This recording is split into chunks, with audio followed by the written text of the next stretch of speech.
Hi, I'm Peter Marks with Napa Valley Wine Academy, and I'm here to talk about wines from Querellana, Spain, from the portfolio of Grandes Vinos. Within this portfolio, we have wines from the winery Monasterio de las Viñas. This winery is named after a famous monastery that was built in the 11th century by Cistercian monks. They actually planted vineyards at high elevation. In fact, the elevation for the vineyards of this wine are between 1,800 and 2,400 feet. In that area, while it gets warm during the daytime, the nighttime temperatures drop precipitously, giving you very bright acidity in the wines, along with the ripe fruit from the ripening that takes place during the day. This wine is a blend of 40% Garnacha, 40% Tempranillo, 10% Querellana, and 10% Cabernet Sauvignon.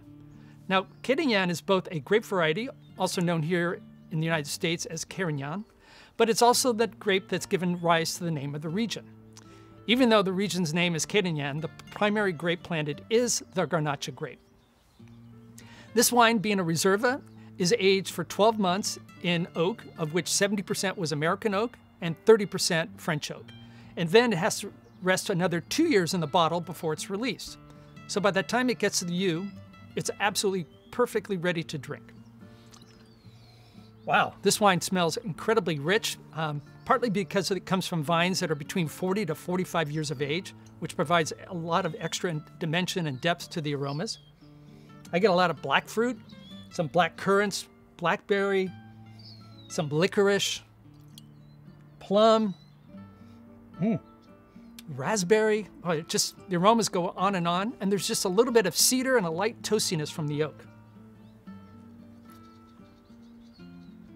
Ooh, how much? That wine is delicious.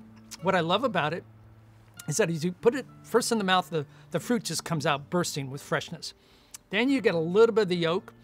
The tannins are starting to open up and evolve on the palate. In fact, I would call this sort of medium plus tannins, which gives this wine a good structure. And as delicious as it is now, I would age it for another 5 to 10 years and might provide a little bit more complexity from the aromas and flavors that develop and allow those tannins to soften just a little bit. Wow, I wish I had a nice leg of lamb right now.